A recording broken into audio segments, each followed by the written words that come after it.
resources.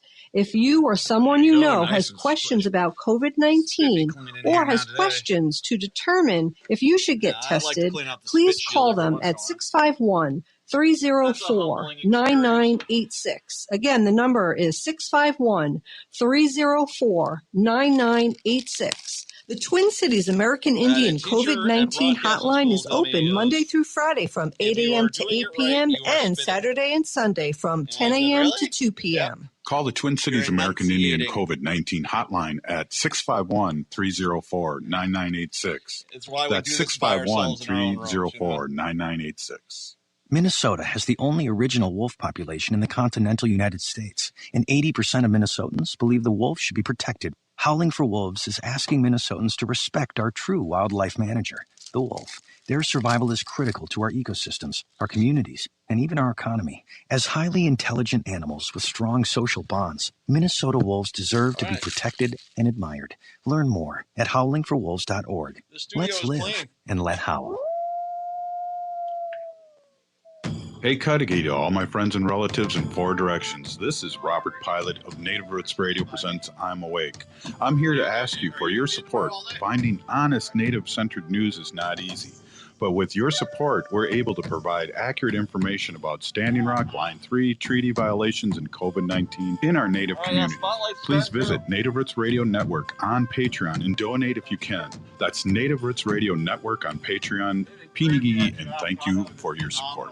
Hey, Ogama, I've been hearing a lot about this term, climate justice. What is that? Climate justice is recognizing that the negative impacts of climate change don't affect all people equally. It also means transitioning from a fossil fuel-based economy to a more sustainable future. MN350 is one of the groups that's pushing for this transition to protect our futures. You can even get involved too. That's great, especially since I'm concerned about pipeline projects like Line 3. How can I help MN350? Just find them on Facebook or visit mn350.org. With a look at your AM 950 weather, I'm Patrick Lulia. Cloudy overnight tonight with a low of 38. Then the sun will come out Friday with a high of 54. It'll remain partly cloudy Friday night with a low of 38.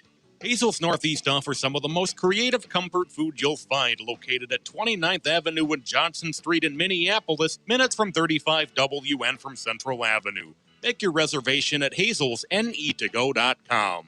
Portions of Native Roots Radio may be pre-recorded. It's a good day to be indigenous. Get up, stand up. They are going to become more brutal. Because all the hippies were trying to be Indians anyway.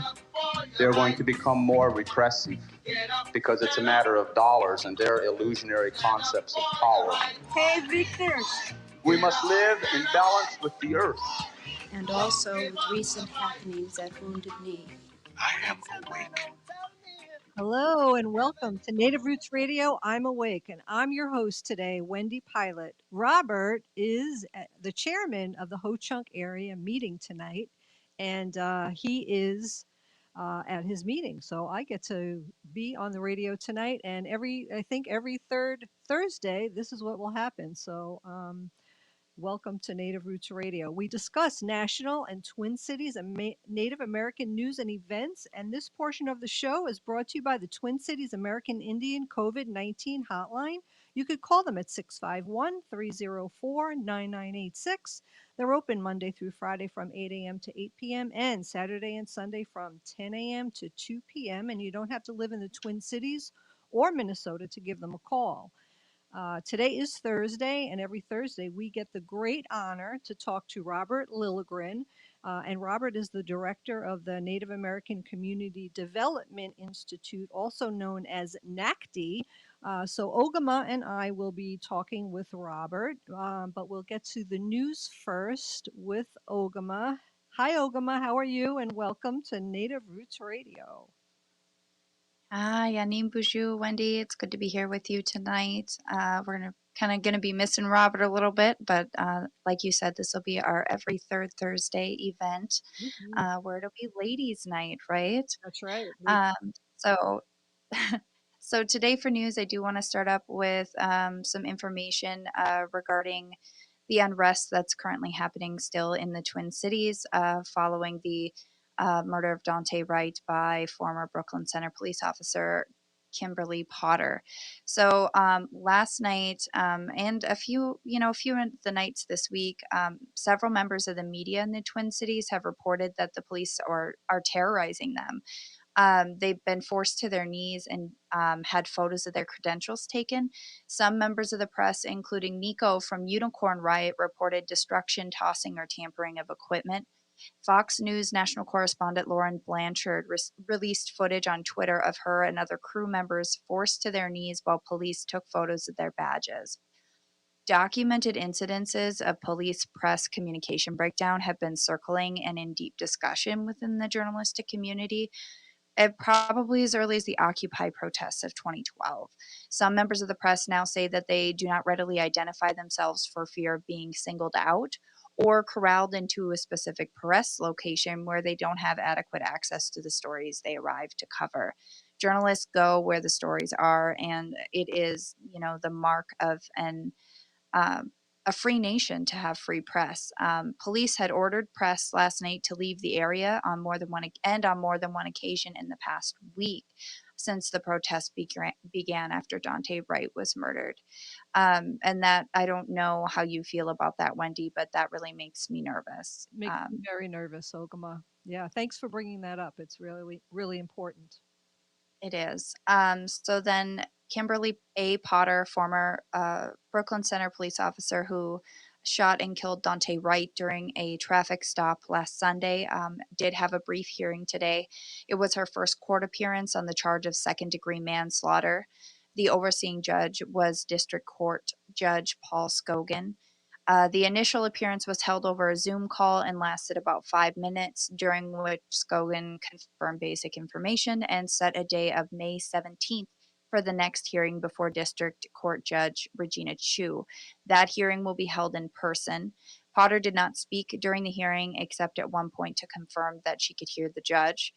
And when asked if court documents accurately stated Potter's home address in Champlin, her attorney responded, yes, unfortunately. Potter's family has reportedly moved out of the house, and the Champlin police chief says he plans to keep round the clock police presence there.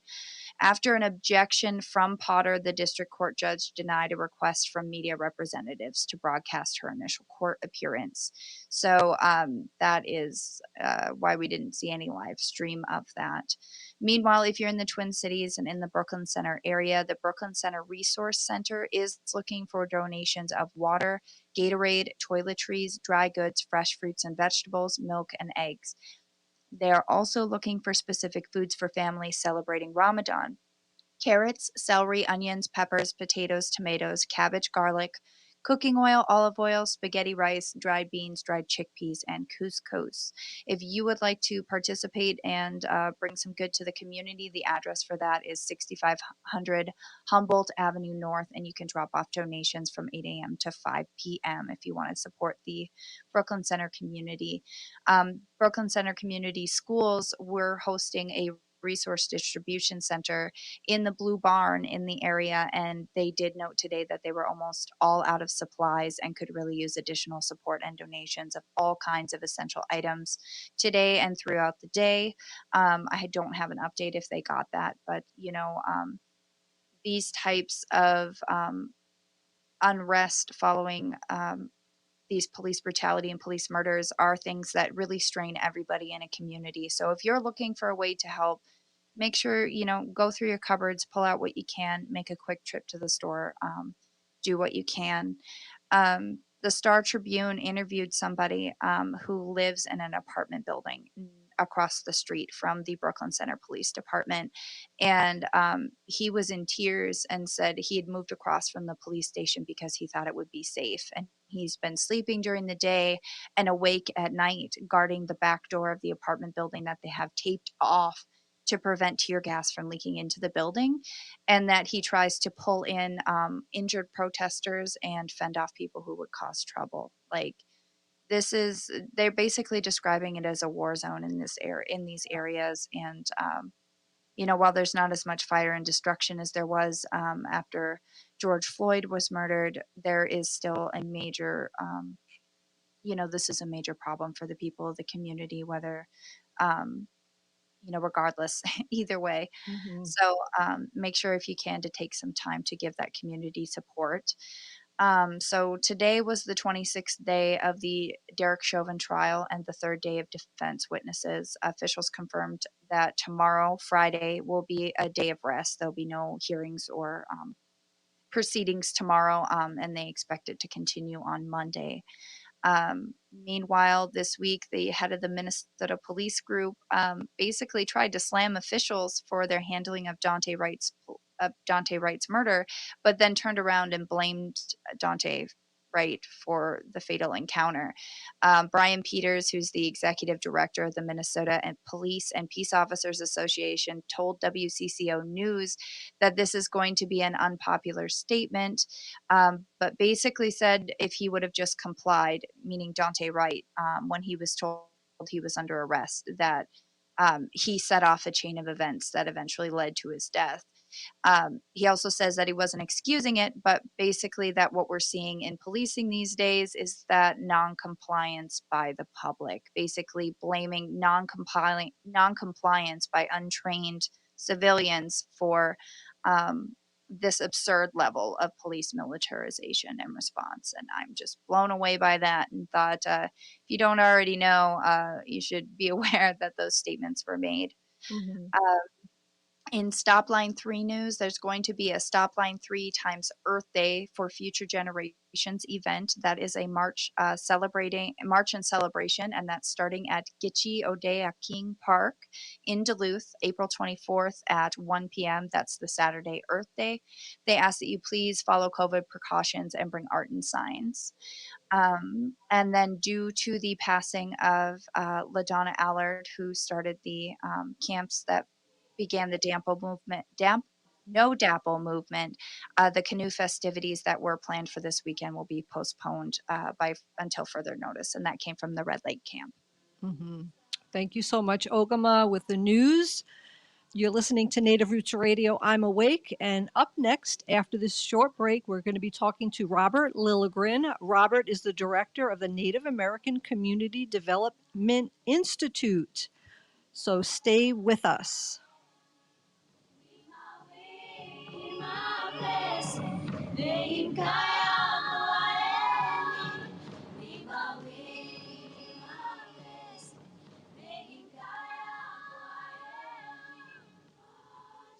The University of Minnesota Duluth Department of American Indian Studies is accepting applications for the Master of Tribal Resource and Environmental Stewardship. With this degree, you'll develop the skills to help tribal governments manage natural resources and navigate the legal, cultural, and political contours of tribal sovereignty. And you can take all the courses online. To apply for the fall 2021 Masters of Tribal Resources and Environmental Stewardship at Minnesota Duluth, visit umdmtrees.org. That's umdmtres.org. Minnesota has the only original wolf population in the continental United States, and 80% of Minnesotans believe the wolf should be protected. Howling for Wolves is asking Minnesotans to respect our true wildlife manager, the wolf. Their survival is critical to our ecosystems, our communities, and even our economy. As highly intelligent animals with strong social bonds, Minnesota wolves deserve to be protected and admired. Learn more at howlingforwolves.org. Let's live and let howl. If you're hurting in your relationship or have been affected by sexual violence, you're not alone. Strong Hearts Native Helpline can help you through these difficult and uncertain times. Strong Hearts Helpline is a free 24/7 confidential domestic dating and sexual violence helpline for Native Americans. Help is available by calling 1-844-762-8483 or by clicking on the Chat Now icon on strongheartshelpline.org. This message is sponsored by the National Indigenous Women's Resource Center. Hey Cudahy to all my friends and relatives in four directions. This is Robert Pilot of Native Roots Radio presents I'm Awake. I'm here to ask you for your support. Finding honest Native-centered news is not easy. But with your support, we're able to provide accurate information about Standing Rock, Line 3, treaty violations, and COVID-19 in our Native communities. Please visit Native Roots Radio Network on Patreon and donate if you can. That's Native Roots Radio Network on Patreon. Pinigigi, and thank you for your support. Anine, I'm Lieutenant Governor Peggy Flanagan, and you are listening to Native Roots Radio. We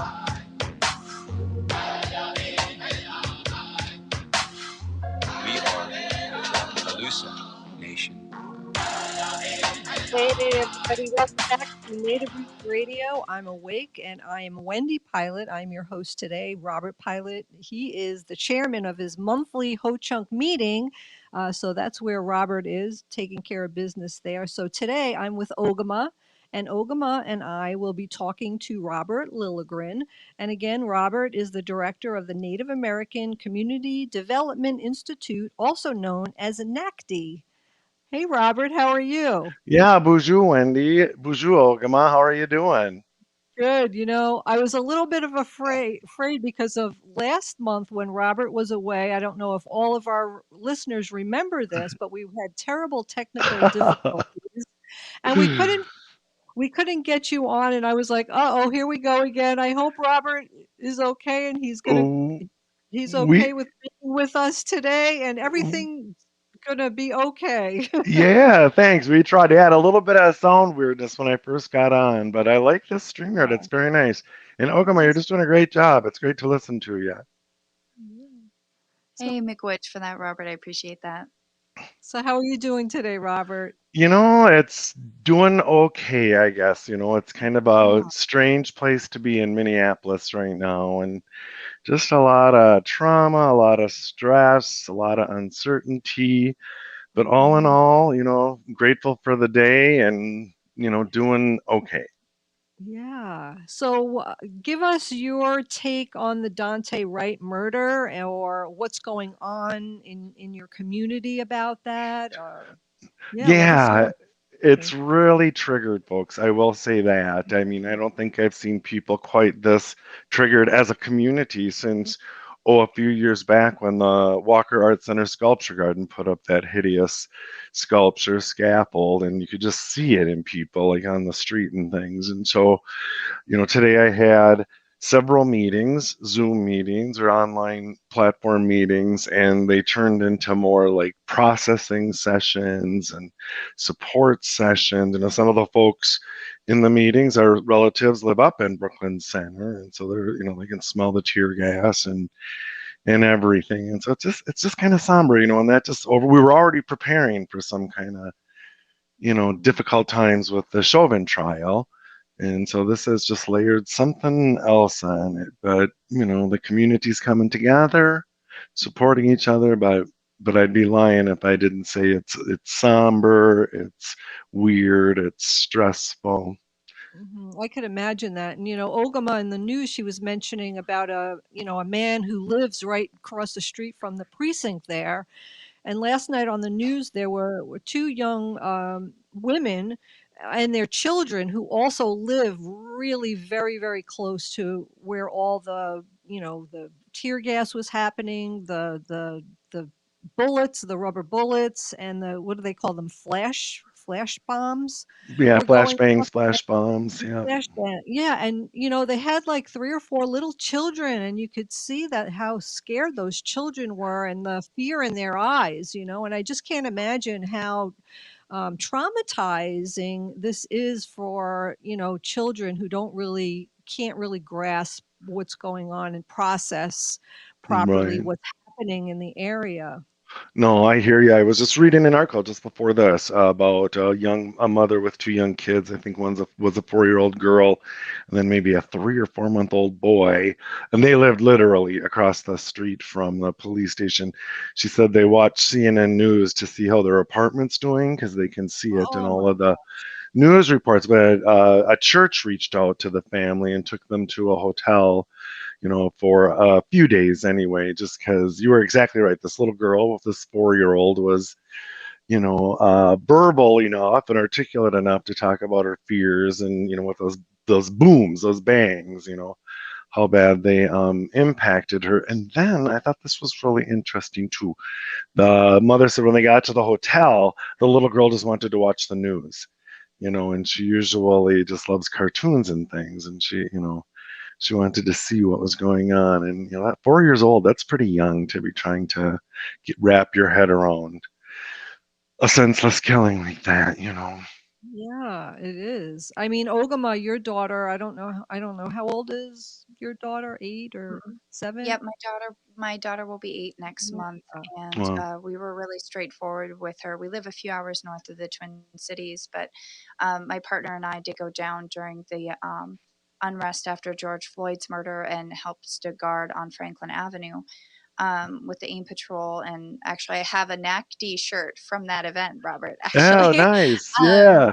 yeah, it was a really powerful thing that we did, but I was straightforward with my daughter. I brought her my partner is not my daughter's father. I brought my daughter to her father's house and explained to her that, in times like this, there are people that need to come and stand for the community, and that's what I'm going to do. And I will do my best to not get hurt in the process. And she asked what happened, and I was really straightforward with her. And I said, a police officer murdered a man on the street, and what happened was wrong. And people are very upset. And there were some demonstrations in the area where I live too, and she came and stood with us for that as Oh. well.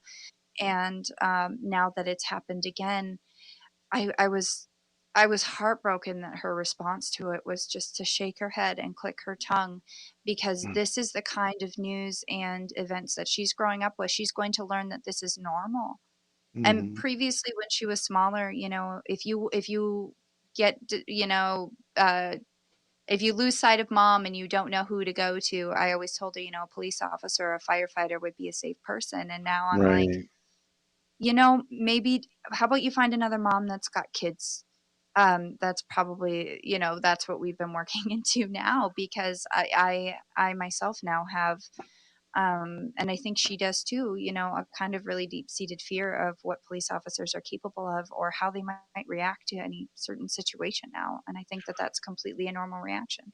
Yep. The article I was just reading, this mother with the 2 young kids, and she said, where can I tell my daughter to go to be safe? She was saying the exact same thing you're saying, Ogama, that I should be able to teach her that the police will protect her, and how can I do that now? So yeah, and I didn't know you came down for and worked with the protectors after the George Floyd murder. So good for you. I probably Oh, yeah. ran into you, saw you, or something. So many people came from all the nations, the greater Minnesota. It was several hundreds a night that were protecting the community. Right. Yeah. We came down for one night, and then in the early morning before curfew came up, I went to go kind of film the aftermath once the streets cleared, and I was live for Native Roots Radio doing that. Very And cool. once we took a brief rest and came down during the day to see what was left of McGizzy.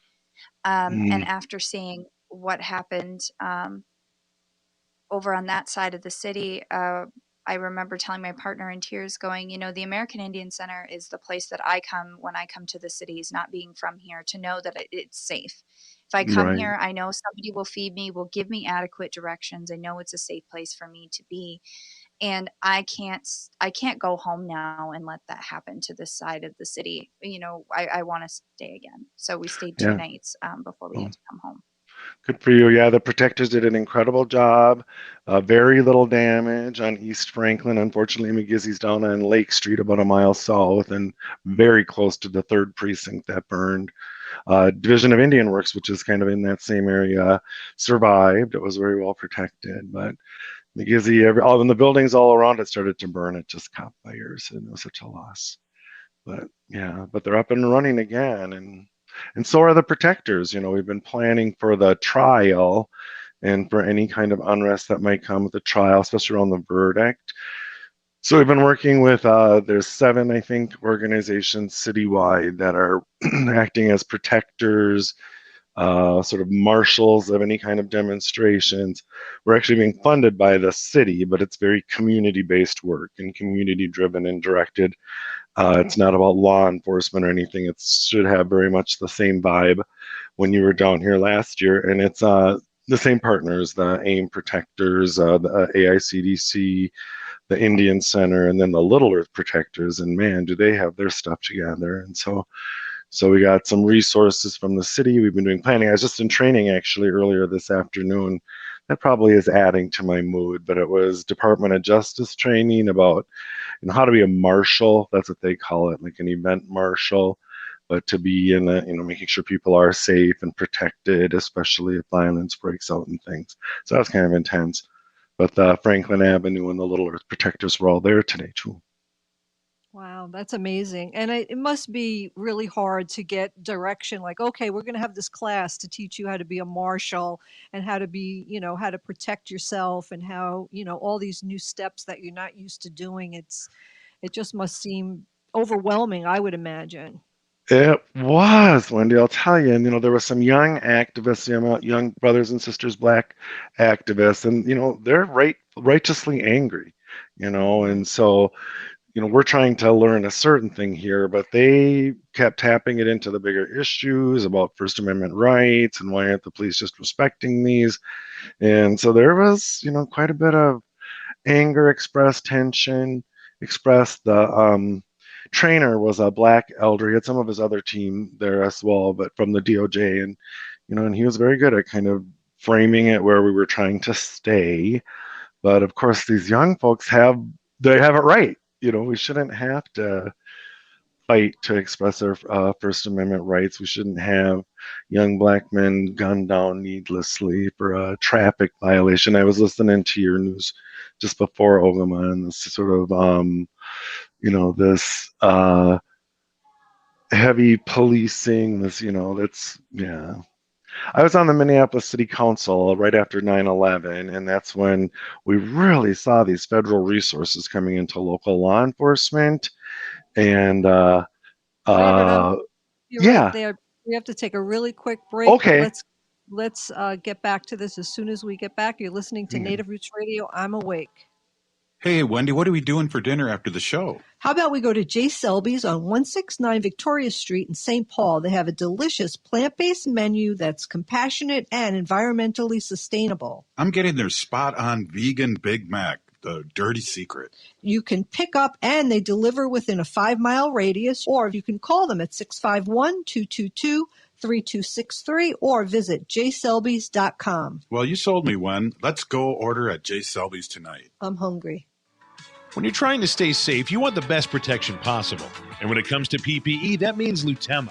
Made in the USA with the highest quality materials, Lutema has mask sizes for all. Lutema masks pass ASTM Level 3 and NIOSH efficiency standards and come in a wide variety of colors and types, including M95i. Get your American-made face mask at Lutema.com. That's Lutema.com. And get 40% off your first purchase single item with promo code RADIO at Lutema.com. Hey, Ogama, I've been hearing a lot about this term, climate justice. What is that? Climate justice is recognizing that the negative impacts of climate change don't affect all people equally. It also means transitioning from a fossil fuel-based economy to a more sustainable future. MN350 is one of the groups that's pushing for this transition to protect our futures. You can even get involved too. That's great, especially since I'm concerned about pipeline projects like Line 3. How can I help MN350? Just find them on Facebook or visit mn350.org. No matter what vehicle you drive, for quality care, head to Rudy Luther Toyota and get service you can trust. My last service at Rudy Luther, I got to experience the incredibly cool Hunter Quick Check Drive Inspection Service. It checked my Sienna's alignment and tire treads as I drove into the service area. Done. I got a thumbs up in the comfort of knowing my vehicle was good to go. Get maintenance you can trust and check out the service specials at RudyLutherToyota.com. For your vehicle service, it's Rudy Luther Toyota, 5 miles west of Minneapolis on 394. We have vital information we would like to share with you. The Department of Indian Works St. Paul partnered with the Minnesota Department of Health to open the Twin Cities American Indian COVID-19 hotline. They provide information on testing sites, isolation space, vaccines, housing assistance, and food resources. If you or someone you know has questions about COVID-19 or has questions to determine if you should get tested, please call them at 651-304-9986. Again, the number is 651-304-9986. The Twin Cities American Indian COVID-19 hotline is open Monday through Friday from 8 a.m. to 8 p.m. and Saturday and Sunday from 10 a.m. to 2 p.m. Call the Twin Cities American Indian COVID-19 hotline at 651-304-9986. That's 651-304-9986. Hi, Minnesota. Make sure you tune into my program, the Tom Hartman Program, every weekday from 11 to 2 right here on AM 950. Smart radio for smart people. The University of Minnesota Duluth Department of American Indian Studies is accepting applications for their Master of Tribal Administration and Governance. This degree is designed to develop the knowledge needed to work as an administrator in tribal government. Plus, you'll learn about the principles of sovereignty, ethics, law, budgets, and leadership. And you can take all the courses online. To apply for the fall 2021 Master of Tribal Administration and Governance at Minnesota Duluth, visit umdmtag.org. That's umdmtag.org. With a look at your AM 950 weather, I'm Patrick Lulia. Cloudy overnight tonight with a low of 38. Then the sun will come out Friday with a high of 54. It'll remain partly cloudy Friday night with a low of 38. Hazel's Northeast offers some of the most creative comfort food you'll find, located at 29th Avenue and Johnson Street in Minneapolis, minutes from 35W and from Central Avenue. Make your reservation at hazelsnetogo.com. This is Winona LaDuke of Honor the Earth, and you're listening to Native Roots Radio. I'm awake. We are the Calusa Nation. Hey everyone, welcome back to Native Roots Radio. I'm awake, and today I am with Ogama. Robert is not here today. He's actually the chairman of his monthly area Ho-Chunk meeting. So he's not having as much fun as we are, but we are here. Ogama and I are here with Robert Lilligren, and Robert is the director of the Native American Community Development Institute, also known as NACD. NACD. I always say NACD. NACD. Yeah. Yeah, I'm sorry I had to cut you off so quickly there, Robert, before the commercial, but those come up real quick. So I wanted you to just finish your thoughts and finish what you were saying. It was so interesting. Yeah. Well, thanks, Wendy. Thanks, Ogama, for having me. And I just realized how I could go full screen on StreamYard. So before you were about the size of a postage stamp, and I couldn't see you waving your hand until it was too late, I think. So now I have a better view of you. And I was just talking about back in the early 2000s, it was after the attacks on 9/11, and I just got elected to the Minneapolis City Council, and we just saw these federal resources come rolling down for, some of it was more sort of search rescue kind of stuff, but a lot of that investment went into the militarization of the police, and looking back, that created a certain environment, the environment that we're living in today. And and I remember, when I was a young activist organizing my block, trying to keep folks safe in Phillips, we had great relationships with the police. We saw them as partners. We didn't necessarily see them as threats. It's also different now. It's not, that's within my lifetime.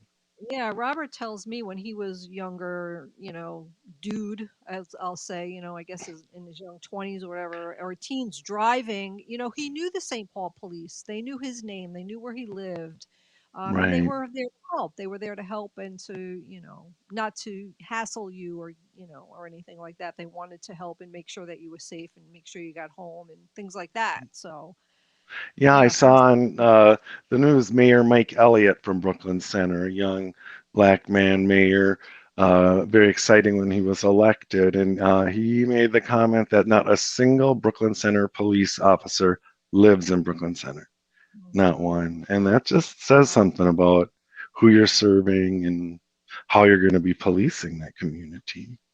It actually really is. And, everybody really in the United States, there's so many things are happening, not just in Minneapolis, but in other places as well, that people want police reform. They want the police to be hired differently, trained differently. Um, so hopefully something will happen because of all of this, because of what happened to George Floyd and now Dante Wright. Something has to happen, right? I mean, or we'll keep saying this. I mean, I think that the voices of justice are just getting louder and more organized and more effective. And we're going to continually see these massive responses when we have these over policing situations, these excessive use of force, these murders by police officers. And so, what is the chant? No justice, no peace, right? And so we have some choices to make, and this has been, and I look forward to that change. I look forward to being part of that change. I'm going to confess here that I have not watched any of the Chauvin trial. Part of me gets really upset watching it, so that's why I haven't watched it. I don't know if you have, or you have, Ogama, or you, Robert. And just do you know when it's going to end? And what are your thoughts about the Chauvin trial? Yeah, I don't know if you're watching it. I'm not. I watched a little in the very beginning, but it just became too difficult to watch. And just the torture and agony of those people, those witnesses and the testifiers, it was too painful. But final arguments are Monday. Oh, they are. Yeah, witnesses, yeah. And then it goes to the jury, and that could be 6 hours, or it could be 6 days, or we'll see. It's moving more quickly. When we were first planning for sort of the civil unrest and the response, they were estimating that it would go to the jury at the end of April, or maybe the beginning of May even. So it's gone pretty quickly. I think faster than expected. I hope justice will be served. And I'm afraid if justice is not served, what is going to happen in Minneapolis? Here during this train. Go for it, Ogama. Oh, sorry. I'm feeling the same way and I'm afraid of what's going to happen if Derek Chauvin is not found guilty. And I have watched parts of the trial here and there, and I think the hard part of watching the trial for me, it is really hard to see the witnesses, but at the same time, I feel that it's my responsibility as an ally to sit through that as much as I can. But I think what's hard for me is as I'm listening to these arguments, and I really feel like the defense is really grasping for straws right now. They don't have a lot of good evidence, and at least from my perspective, I don't feel like the case they're building to try to defend Chauvin's actions is very strong. And then something will happen on the prosecution side, and I'm like, oh, maybe that isn't helpful. And I go back and forth because so much of what's going to happen to the city of Minneapolis is really hinging on the outcome of this trial. So I think that's what's been hard for me is feeling like I want to try to predict the future of what's going to happen as I'm watching it. That things are going really good or things are not going really good. Right. Well, and the defense is just trying to put in doubt. They're just going to find some way to get a little doubt in there. And it was interesting at this training today, this sort of civil unrest training. They asked us to put in the chat what our biggest fear for the verdict was, and an overwhelming majority of people of the maybe 30 people attending this training put in acquittal, or he gets acquitted. Because I think you're right, Ogama. I think there's no telling what's going to happen then. Wow. And I think it's something to be said too that we have seen this already happen with so many police brutality and police murder cases where they're either acquitted or they're not charged, or they're not given the same level of punishment that a civilian who committed the same crime might have done. And there's this that qualified immunity protocol that we've all been calling for to be removed for a long time. I think New York and New Mexico have done away with it, I believe. But Minnesota at this point should be right behind them. But what's frustrating to me is that we're so used to this that there may be an acquittal. Like if he would have been acquitted, it would have been no surprise. And that reality is really striking me. Right. Well, and I think you just really hit on a couple of policy changes that we need to see changed. And, in my 12 years on the Minneapolis City Council, I sat through a lot of police misconduct cases, the settlements of them, and that was painful. But it just reinforced for me that the cost burden reverts back to the public. It's the taxpayers that are absorbing that risk for the officer. And so I think there's a lot of law and policy that could kind of balance the scale back out, protect the public, protect the taxpayers, but mostly protect the people out in the community. Yeah. We're part of the big movement here. The defund the police is what it's called at times, but this significant reform that you're talking about, Wendy, and it's just so, yeah, it's so necessary. It's hard to understand why police and why law enforcement has to be so excessively violent. Yeah. Yeah, I mean, I grew up, I grew up in New York, and I feel like, when I was a kid, like in the 1960s, and maybe even before I was born in the 1950s, that there might have been a lot of, like, so much camaraderie with the police that they stood by each other so much, no matter what happened. And they covered up a lot of things, and I think it's just kind of like the mentality that can happen. And I'm glad that at the Chauvin trial that there are so many police officers, stepping forward and saying, no, this was excessive force, and no, this should not have happened. I'm really glad that's happening.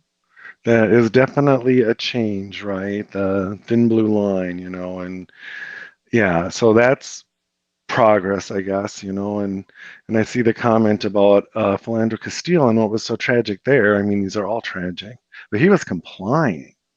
I mean, you could say your sort of refuge is comply with the officer's direction. Well, he was fully compliant, and he still lost his life. Thank you for your So comment, many. Colleen. Yeah. Yeah, so many of the people that have been murdered by police officers in the past, 10 years have been fully compliant. I mean, Breonna Taylor was asleep in her bed. You can't be And more compliant than Right. that. what are people of color, especially black men, supposed to do when if they comply, they may still be shot anyway? Right. This is it's no longer time for thoughts and prayers. It's time for policy and change. And I think when the street protests and the street demonstrations are winding down, part of our strategy here needs to be to rally people to call on our lawmakers and our representatives. The representative in my area is really it has finally agreed. The House Majority Leader has finally agreed that they may hear testimony or hear arguments about whether or not police reform is actually needed, but claims that most Minnesotans don't want to defund the police. But he lives here in a rural, not very our area is not really diverse here. And sure, Right. the consensus here may be that we don't need police reform, and they're all for Second Amendment rights where I live. But, it's not helpful to the system or to the people where the majority of the people in the state live in the Twin Cities. And it just blows my mind that he's so unaware. Yeah, and part demand policy change, but also then if that's not working with the people who are in office, then put other people in office who will better reflect the will of the people. Our public alert system is going off right now. Is that happening where you are, Wendy? It was earlier today. Yeah, Yeah. they were You've been doing some tornado tests, but I don't know what Yeah, this one is. boy. You've been listening to Native Roots Radio. I'm Awake, and we will be back after this short break. Hey, Ogama, I've been hearing a lot about this term, climate justice. What is that? Climate justice is recognizing that the negative impacts of climate change don't affect all people equally. It also means transitioning from a fossil fuel-based economy to a more sustainable future. MN350 is one of the groups that's pushing for this transition to protect our futures. You can even get involved too. That's great, especially since I'm concerned about pipeline projects like Line 3. How can I help MN350? Just find them on Facebook or visit mn350.org.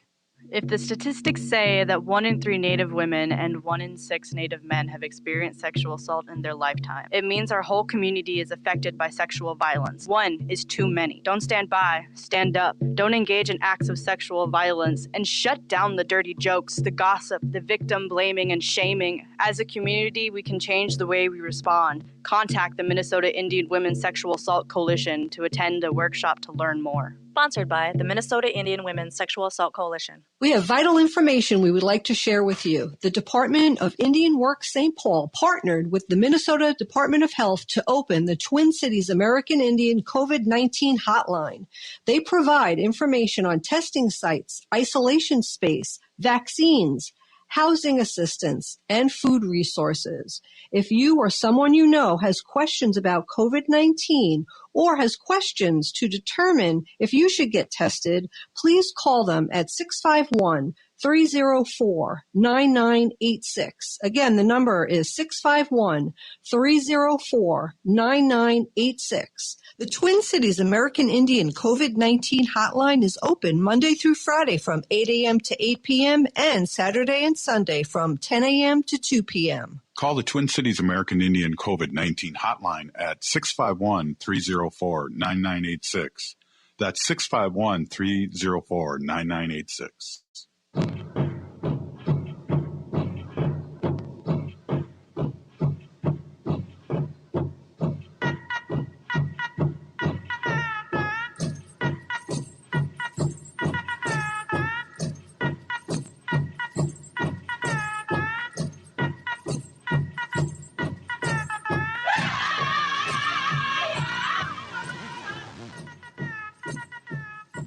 Welcome back to Native Roots Radio presents I'm Awake, and I'm your host today, Wendy Pilot. Robert Pilot is the chairman of his monthly Ho-Chunk area meeting, so he is there. And I wasn't sure whether Robert Lilligren was going to be staying on with us or not. I kind of texted him and asked him if he wanted to, but maybe he had other plans. But what I have to say is this portion of the show is brought to you by the Minnesota Indian Women's Sexual Assault Coalition and MN350, a grassroots organization fighting for climate justice, and Ogama, Howling for Wolves, protecting wolves for future generations. How? Oh. We always have. Hey, Robert Lilligren let me know that he was concerned about what was happening with the sirens in his area, so he was going to go find out what was happening. Wow. Somebody did comment that it looked like a tornado drill, and I know we had those earlier in the day here in our area. And of course, with everything that's happening, my child was like, what is that? What does that mean? I'm like, I think it's a tornado siren, No. but it's early in the year and it's a Thursday, and they usually do them the first Wednesday of the month where I live. So I was confused why they were happening, but I just kind of had to reassure her. I don't see any tornado weather. It's going to be fine. I think It it's is just a scary, and everybody is on such high alert. And I also got a text on my phone saying we're going to be testing the sirens at 1 o'clock today or 2 o'clock today. I can't remember when, but sure enough, they went off. I remember when I first moved here, because I'm originally from New York. We didn't have tornadoes in New York. We had hurricanes, which we could plan for, right?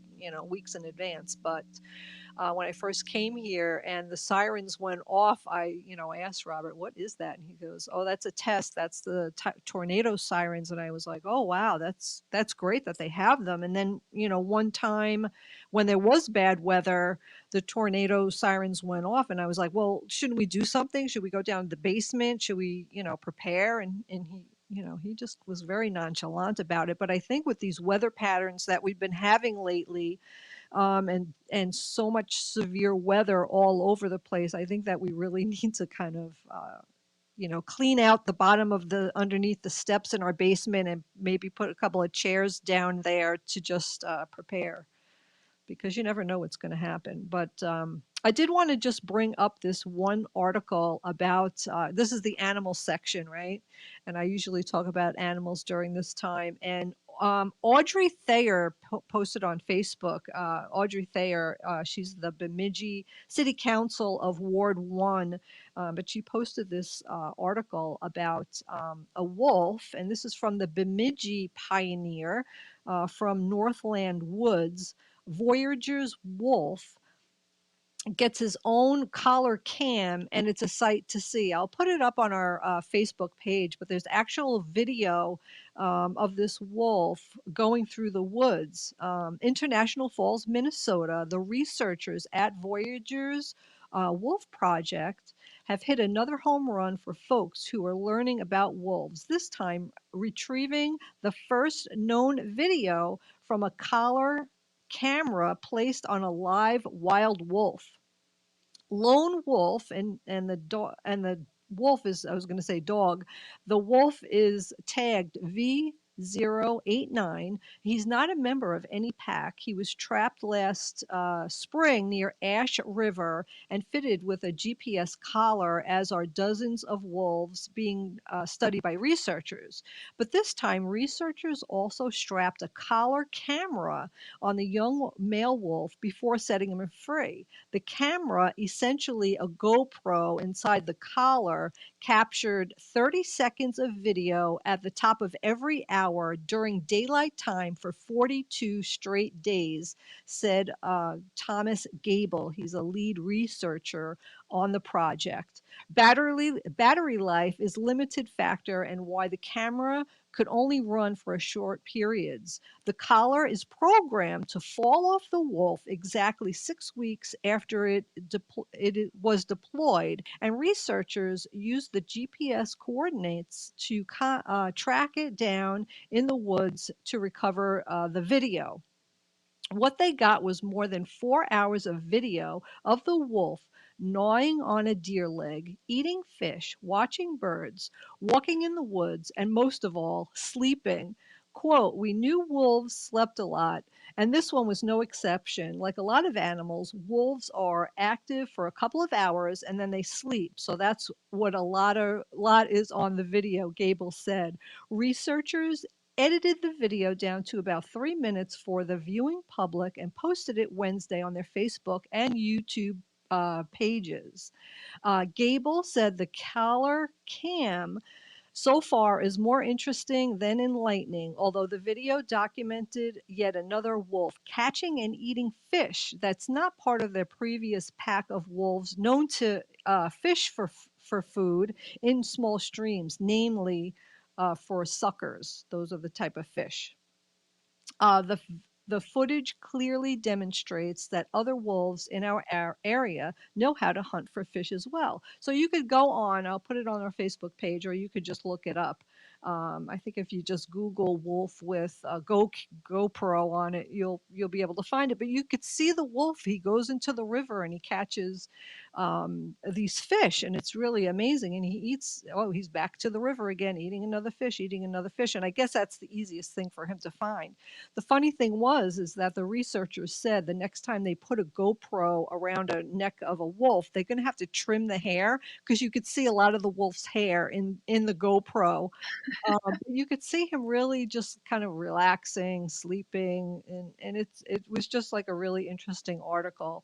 And I just want to bring this up one time here. Tomorrow I'm going to be on a Zoom call with Howling for Wolves at 11 a.m. tomorrow. And then later on in the afternoon, I have appointments with my House representative and my Minnesota state senator to talk about this dangerous omnibus bill that's at the Senate floor.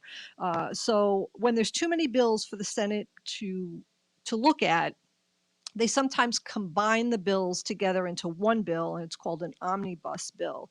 But the majority Republican Senate that we have here in Minnesota snuck in a mandatory wolf hunt in Minnesota in this omnibus bill.